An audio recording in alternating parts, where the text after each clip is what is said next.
Hi, Jim. I want to thank you for meeting with me again today. Tell me about a little bit how your week has been so far. Well, it's been fine, just working, relaxing. Okay.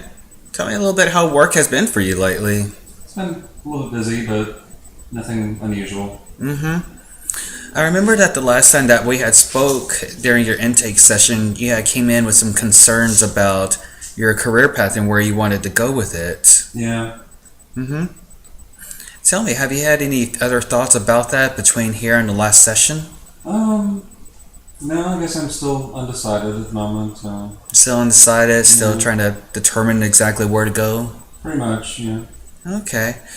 Well, between now and because I gave you the link to www.myplan.com last week when we had spoken, and I do see that you took the assessments. I do want to thank you for that. I do have the results pulled up, and we can go through all these different assessments and discuss the results if you would like. Yes, that'd be fine.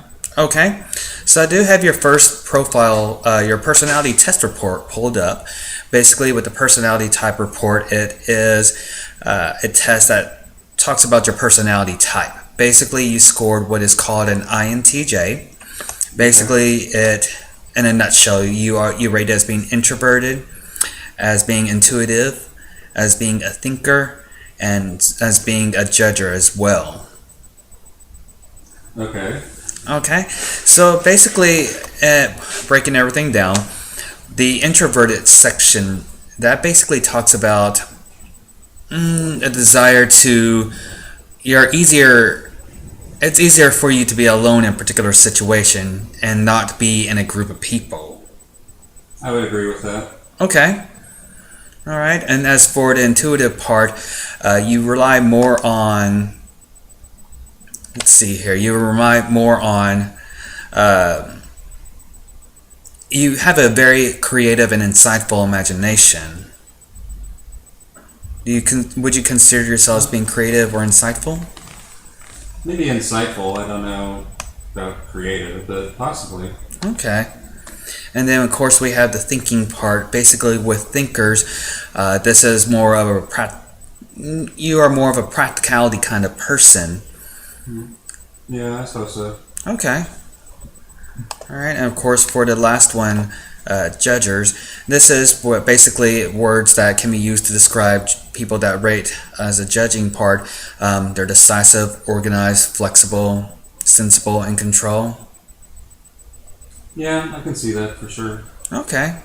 Tell me about your feelings in regards to this particular test. Um, Is this something you expected I or? guess it all makes sense to me. I don't know if I expected it or not, but Mm-hmm. I would say that those are all accurate descriptions.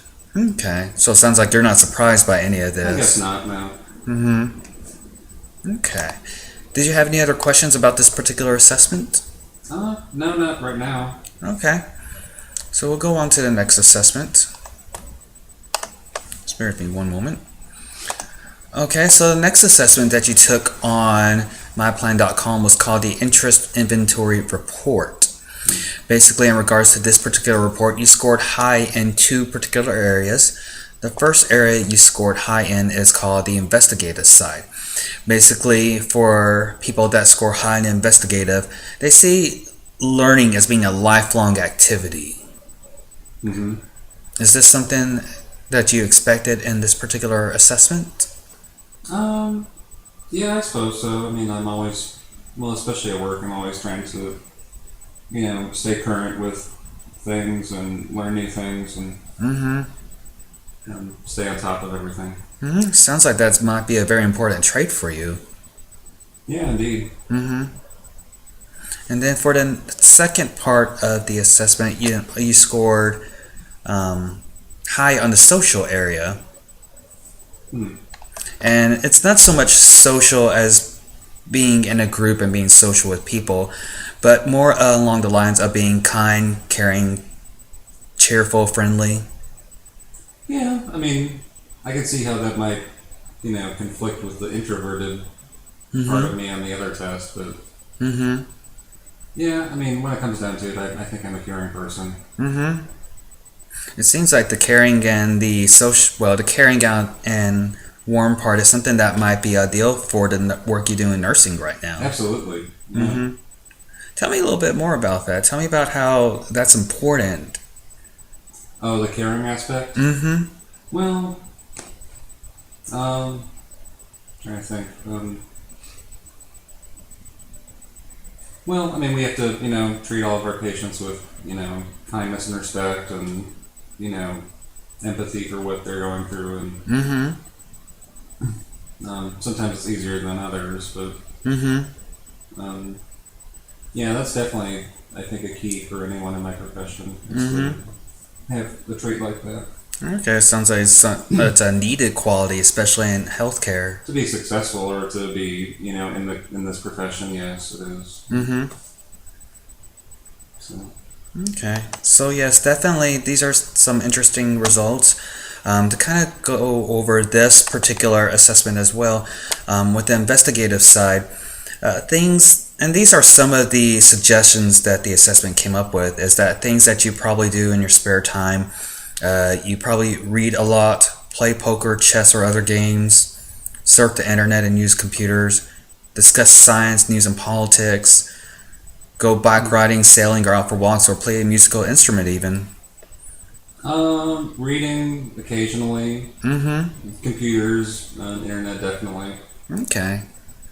Are these musical instruments? Not at all. Okay. Do you see yourself doing some of these activities as a way of perhaps relieving stress a little bit? Yeah, definitely. Okay. All right. What about some other activities that you do to relieve stress? Gosh, I don't know. I guess I don't really have too many. I remember in our last session that you mentioned that, between your heavy work schedule, you have a difficult time finding some activities to relax with. Yes, I remember that. That's true. So maybe I should take up some of these other ones that were listed. Reading, playing poker, chess, discussing science, playing a musical instrument. Yeah, possibly. And for the social aspect of this particular assessment, it also said that for your secondary interest area that you talk with friends, do volunteer work, throw parties, and you also read, and you go to a gym, spend time with family, and cook. Cooking when the mood strikes me. Going to the gym, I need to start getting back into that. It sounds like going to the gym is a little bit of a stress relief right there. It could be, yes. Alright, so we'll go ahead and keep on going through the assessments here. And for the skills profile report, here is kind of where it breaks down the different possible careers that your particular skill set might be a good fit with. The number one ranking that you received was with engineering and architecture, with a match of 73%. I never considered that, but possibly in another life, maybe. I mean, definitely with the skill sets that you had reported on the assessment, it seems like even though you're in healthcare right now, that might be something, maybe you could pursue at a later date. Maybe, or at least find an alternate interest in. And for number 2 here, you also received a 70% correlation rate with healthcare practitioners and technical. Sounds kind of somewhat like what I do now.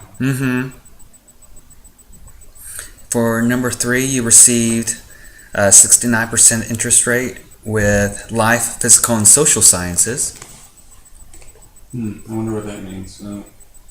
Well, basically what that refers to is social sciences. It's things like psychology, sociology. Life would be like biology. Physical would be like kinesiology. I can see a mild interest in psychology. And some of that could be applied to some of the patients I deal with at work. It also sounds like it matches up a little bit with that social interest that we noticed, along with the investigative on the previous assessment as well. Yeah, definitely. And of course, for number 4, you had received management with a correlation rate of 68%. Again, that feels like something I'm involved in now, working in, being a nurse, but also being in hospital administration. So I can see that. Okay, it sounds like you're not very surprised at all with many of these results. No, not really. And then for number 5, you received a 67% correlation with computer and mathematics. Computers, definitely. Mathematics has always been a challenge for me, especially the really advanced mathematics. But yeah, maybe more statistics and probability. I can see that being more applicable to what I do, as far as research studies and things of that nature. Okay, and the list is very exhaustive. If you want to go through a couple more with them, more of the list. Very curious.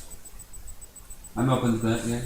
Okay, well, just we were at number 5. Number 6, protective service at 61%. Wonder what that means. Like law enforcement? At one point, I did consider a career in that field, but you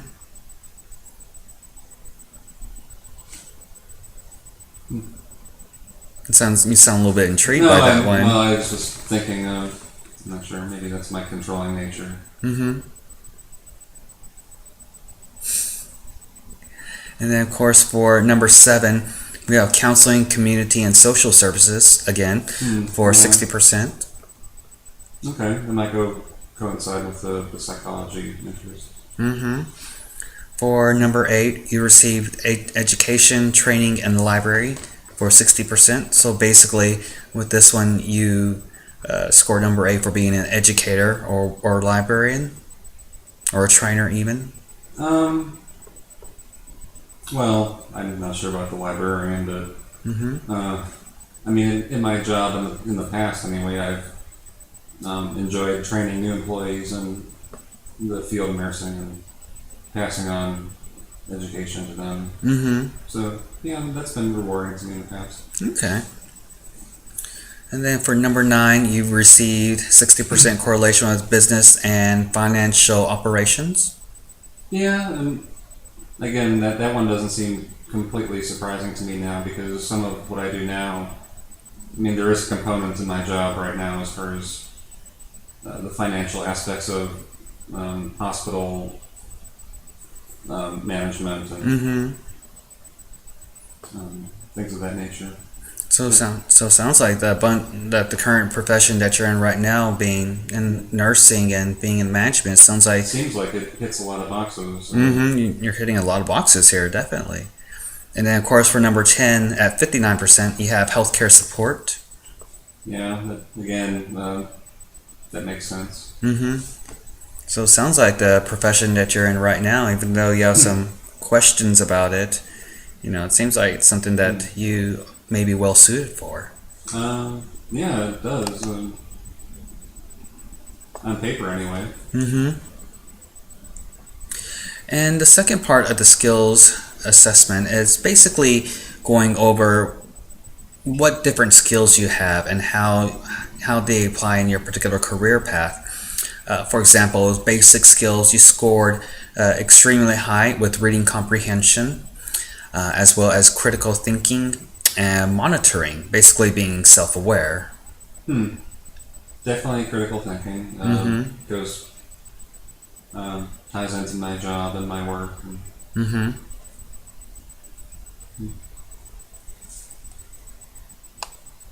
then you also scored high on writing and science as well.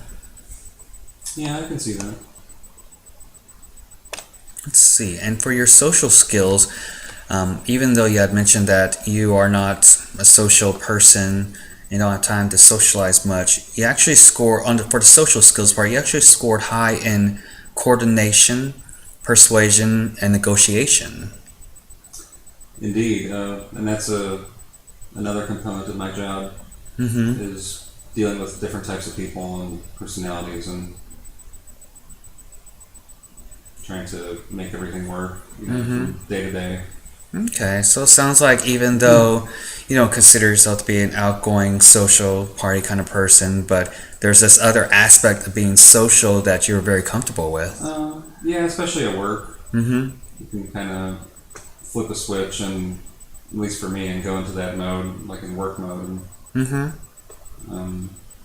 maybe in a sense, like kind of force myself into that type of a role, even though I may not always enjoy it. Mm-hmm. Perhaps I'm good at faking it, maybe. And for the next section here, you scored pretty high on problem solving skills as well. Basically, with this, you scored relatively high with complex problem solving and judgment and decision making. Interesting. Well, I mean, like I keep on saying, I mean, this all ties into the things I do at work, and Mm-hmm. so from that aspect, it's not surprising to me. Okay. So tell me a little bit more about what would be considered complex problem solving at your place of employment.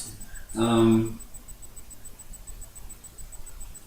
trying to think of an example to explain. Sure, take your time. Some of it could be, one of the things I have to do is plan the staffing for the entire hospital for the next shift, and Mm-hmm. that involves, like, juggling personnel and moving them around to areas that are short staffed per se. Mm-hmm. Um, it's like a big puzzle, trying to plan ahead, I guess. Mm-hmm. So more like a logistical Yeah, sort of it issue. could be. Mm-hmm. It could be. And it also sounds like that within this profession that you're in right now, there's a lot of judgment and decision making as well. Absolutely. I mean, trying to determine where to place patients that need to be admitted. That's one of the things I do also. And Mm-hmm. which areas of the hospital are best equipped to take care of a particular patient. Mm-hmm. Sometimes it can be a little bit of a gray area, and then judgment decision has to be brought into play. All right. So there's all these different moving pieces at your employment then, at your job. Absolutely. And for the next section, you scored pretty high on a lot of these different things that you just touched upon. For example, technical skills, you scored high on operations analysis, technology design, operation and control, and troubleshooting. Yeah. That seems like a way mentioned. Yeah. Mm-hmm. And of course, the next section is resource management skills. And for this one, you scored pretty high on time management and management of material resources. Yeah, that's one of the things I'm passionate about at work is trying to be a good steward per se of Mm-hmm. the hospital's resources, whether it's like actual physical resources or time and labor, with employees, making sure that everyone gets out on time Mm-hmm. and more being conscientious of the hospital's budget, I guess you could say. Mm-hmm. Okay, definitely sounds like, talking about all this and taking the assessments, that it is kind of validating a lot of what you do already in your personal career. Seems that way. Mm-hmm. Okay.